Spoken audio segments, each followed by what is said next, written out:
Hey everyone, and welcome back to another Etheria restart video. So in today's video, guys, we are going to talk about how to get from that mid game into the end game, how to get over that hump, right? Which is Nightmare 3 into all of the hell stages.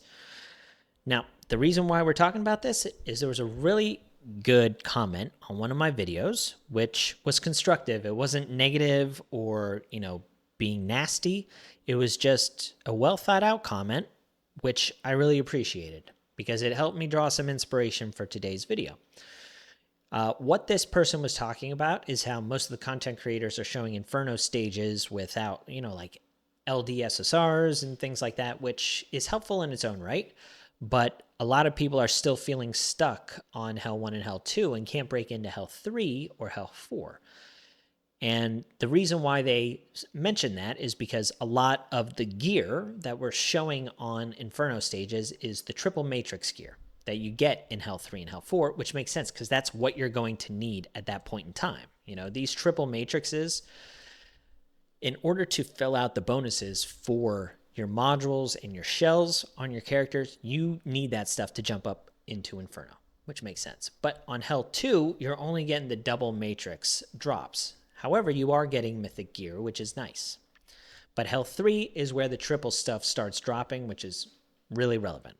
So, yeah, when you're looking at Inferno stages, it's going to require the most min-max that you've ever had, right? Because it's the hardest stage possible. So when I'm showing those teams for Inferno, it's not meant for you to copy it. The whole purpose of this is to show you that if you're utilizing heroes like Shiada or Tsukiyomi or Lingluo or Viper on your lower stages in Nightmare 3, and you're debating on using lattices on those heroes, but you're concerned because you don't want them to be useless for the higher stages because lattices are quite rare and you need to be extremely efficient with them. That's the point, is to show you that these SRs are still extremely strong, even on the hardest stage of the game. That's the whole point of them. It's not to have you mimic the builds or anything like that. It's to draw inspiration and let you know that these characters, they scale. So that is important. So let's talk about how you jump up to that spot. The most important is to get to Hell 3 for the triple matrix. All right. Now, if you guys have seen my prior getting stuck videos, a lot of this is going to be repetitive. But if you're just jumping on now to watch this getting stuck video, this is really important for you to hear. If you are stuck on either Nightmare 3 or Hell 1 and Hell 2 and you're trying to get into Hell 3, it's because you have not farmed enough Nico Nana. I promise you that is why. 90% of the reason why you have not passed Hell 3 is because you didn't farm enough Nico Nana. All 4 of these shells on Hell are extremely relevant. All of them. Gigabyte is so good. I still use Gigabyte today in my Inferno teams. Still to this day. Alicorn, even though it is a less useful shell, it's very good in Arena, which is the end game of Etheria Restart. But even then, for like Anti-Sync Echoes, for Ember Trek, some of those stages, having an Alicorn can help you clear stages. It is not anywhere near a bad shell, all right? And then White Fang and Artisan are also extremely good, okay? I use all of these shells to this day, and I'm still farming Inferno stages right now because now I've bumped up even more where I'm searching for that third matrix. Outside of that, all of those shells are now useless to me. So even if you're stuck on Hell 3 and Hell 4, there's more bottleneck coming. Jumping into Inferno is going to be a bottleneck that takes you a long time. And then jumping into Inferno shell stages is going to take a long time. That's how these games are designed. So you need to live here.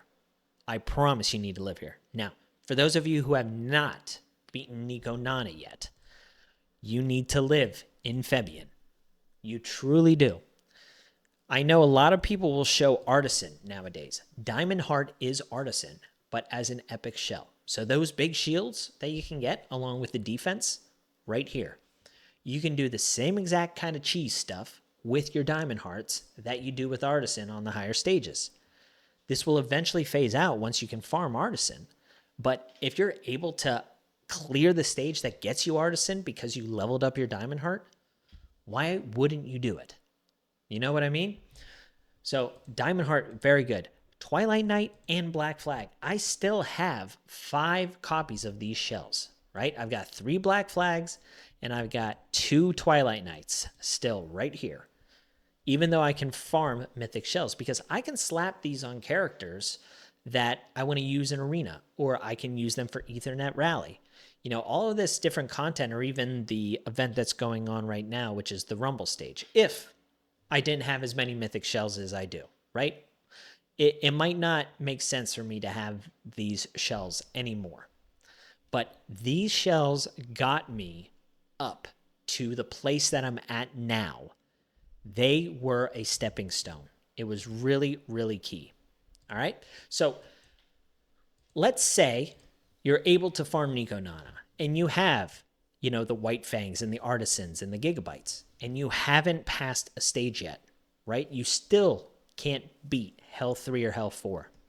The next thing that you need to look for is, do you have the right matrices? The matrices, you know, on this stuff is also very important, because if you get a triple matrix roll of one of those shells, right? Let's say you got a Swift Rush triple roll on your matrix instead of a 1 or a 2. That could mean a difference of 15 more speed for you, or 20 more speed if you're able to get the 12 matrix bonus.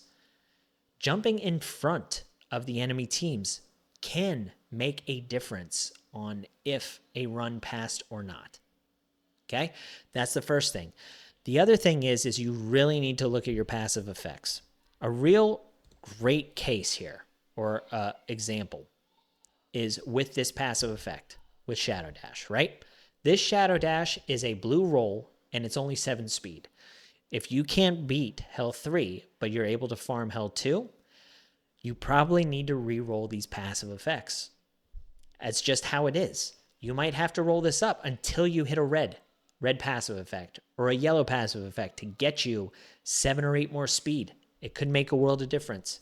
If you rolled a blue defense percentage roll and it's, you know, 6% defense, if you're getting more than double on another passive roll, again, it's probably one of the reasons why you can't beat Hell 3 or Hell 4. You need to be farming training data like it is your part-time job, which is part of the problem with Etheria Restart, right? It's the reason why people are frustrated, is because the game economy is so bad that they really need to fix it. Thankfully, a lot of like other content creators that have a voice to the devs are bringing this up. So I truly believe that it will be fixed. But these are the like 3 main things you should be doing. Farming Nico Nana for like a week, 2 weeks, depending on if you're free to play or low spend, until you have enough training data and enough mythic shells leveled up. You might need a mythic shell on every single character to get from Hell 2 to Hell 3. But they're available to you. These are the things that give you so much more stat than modules. All right, so that's the first thing. The second thing is you will have to use your lattices eventually. On your damage dealers, most certainly. On your epics, 100%. Okay? And the thing that you need to realize is if they don't even benefit from the actual level up of the skill, like Kachi the Guard here, like crit rate down, who cares? Right? The damage multiplier, who cares? I know it sucks, but the only reason I skilled up his skill 1 is to get 12 speed. That's the only reason I did it. I know it feels bad, okay? But it might be needed. And again, that's why I'm showing you Inferno Clears with Kachi the Guard, to show you that even though I put lattices into his skill 1, which really hurt, it hurts your soul. And someone like me, where I have more lattices available to me than you, I'm sure it hurts 10 times more. But this allowed me to get to Hell 3 or health 4. It was the sole reason that I was able to get there. That's it. You might have other heroes where, I don't know, maybe you need a little more speed on your Valerian. Maybe you need a little more defense to keep her alive longer. Maybe you need some effect res so she doesn't get stunned and miss the second time that she utilizes her hazy dream. That might be the difference. So you certainly cannot disregard that. When it comes to your modules, if you don't have access to mythic modules yet, okay, level up your outstanding modules to 15. Again, I know it sucks. Because the economy is so bad, I know it sucks. But the level 15, again, might make the clear possible. You need to level up all of your heroes as much as you possibly can to min-max at this point. It is imperative. Okay, the last thing that we need to talk about is team compositions. It's super important. I've drilled on it I don't know how many times, but once you get to Hell 2 or Hell 3, you need a team that not only functions extremely well, but also is in accordance to what this dungeon is doing. Okay? So in this case, you need crowd control. We have our person here. We have our Casio the Reverie, right? She has her skill 3 fully leveled up, which means this is on a 3-turn cooldown. Now, she's not built right now because I'm not running this stage, but your heroes that are crowd control heroes, they need as much effect accuracy as possible. They do. It might mean that they're extremely squishy, okay? Maybe they have very low HP, and you have like an HP percentage piece on the right side of your hero, or a defense percentage piece on the right side of your hero. Like right now, let's say your Casio was running effect accuracy, and then HP. But she's not landing her sleep enough. Maybe you need to just have effect accuracy on all 3 of the right sides. Because what's more important than her being, tanky enough is for her to actually land her debuffs. Because if she's landing her debuffs in her crowd control, she's going to get attacked a lot less as well. There's other ways around this too. If you're on health 3 and you're worried about your crowd control hero, dying too early, you can do a couple different tricks. You can throw in a negative element hero or a neutral element hero. LDs and dark heroes tend to get targeted more so than a positive element hero.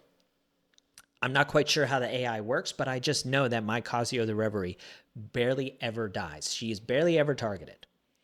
But if you are struggling with keeping some people alive, that's where your artisans are going to come into play. That's where your support heroes like Kachi, who has defense up, you cannot put a price on that. Guys, even Viper, like I know you don't see a whole lot of Vipers in this stage. If you don't have Kachi the Guard, right? If you can't hit the effect accuracy, Viper puts up speed down and attack down. Your Casio the Reverie puts attack down up. So if you have enough accuracy on her, where she was dying before because she wasn't landing the effect accuracy, if she's less tanky, but she's landing her debuffs more, she's going to survive better anyway because she puts up a relevant debuff. All of those things truly matter.